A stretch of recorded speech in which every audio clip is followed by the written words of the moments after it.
உங்களுக்கு ஞாபகம் இருக்கா? ஒரு 3 மாசத்துக்கு முன்னாடி பிளாக் மணி எல்லாம் ஒழிச்சு கட்டணும் அப்படின்னு சொல்லி மோடிஜி அவர்கள் வந்து ஒரு ரூல்ஸ் கொண்டு வந்தாப்ல. அந்த விஷயம் கூட நம்மளுக்கு மிட் நைட் தான் தெரிய வந்திருக்குமே. எல்லாரும் நினைப்பு வச்சிருப்பீங்கன்னு நினைக்கிறேன். டிமானிட்டைசேஷன் அப்படின்ற பேரில் 500 1000லாம் செல்லாது அப்படின்னு சொன்னாங்க. இந்த 3 மாதத்தில் எவ்வளவோ பாசிட்டிவ் வந்து நீங்கள் பார்த்துருப்பீங்க.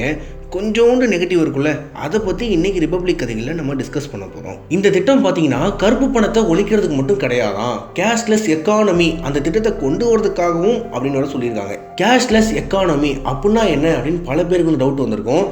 திடப்பொருள் ஃபார் எக்ஸாம்பிள் எப்படி சொல்லணும்னு வச்சுக்கோங்களேன், பேப்பர் நோட்டு, காயின் அதெல்லாம் யூஸ் பண்ணாமல் ஒன்லி சிப்பு வச்சு card swipe, online transaction, online purchase இதெல்லாம் பண்ணுறோம் பார்த்தீங்களா, அதுக்கு பேர் தான் கேஷ்லெஸ் எக்கானமி.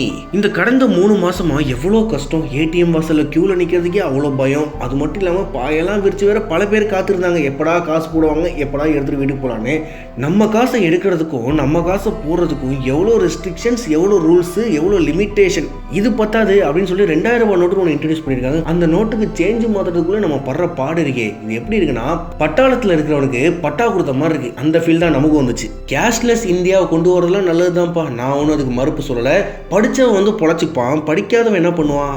ரீசெண்டாக ஒரு ஆர்டிக்கலில் கூட இதை பற்றி எழுதியிருக்காங்க. கேஷ்லெஸ் இந்தியாவில் நம்ம கொண்டு வந்தோம் அப்படின்னா சைபர் கிரைம் வந்து அதிகரிக்கிறதுக்கு வாய்ப்பு இருக்குது, ஹேக்கர்ஸுக்குலாம் வந்து நல்லா தீனி போட்ட மாதிரி ஆயிரும் வேறு மென்ஷன் பண்ணியிருக்காங்க. கேஷ்லெஸ் இந்தியா, மாடர்னிஸ்ட்டு, சிம்பிள் லிவிங் அப்படின்னு இருக்கிறதுல கூட இந்த மாதிரி நடக்க சான்ஸ் இருக்குது. முன்னாடிலாம் ஏதாச்சும் ஒரு புது இடத்துக்கு போகிறோம்னு வச்சுக்கோங்களேன், செம பயமாக இருக்கும், யாராச்சும் இங்கே பிக் பாக்கெட் அடிச்சுடுவாங்களோ அப்படின்னு சொல்லிட்டு பர்ஸை பிடிச்சிட்டே போவோம்.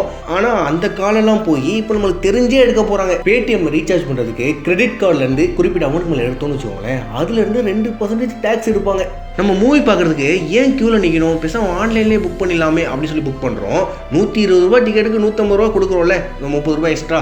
அதே மாதிரி இனிமேல் எல்லா விஷயத்துக்கும் கொஞ்சம் எக்ஸ்ட்ரா அப்படின்னு கொடுக்க வேண்டிய நிலைமை வந்துடும் அப்படின்றத சொல்கிறாங்க. நமக்கு தெரிஞ்சே டேக்ஸு, அது என்னப்பா சர்வீஸ் டேக்ஸா அப்படின்னு சொல்லி எடுக்க போகிறாங்க.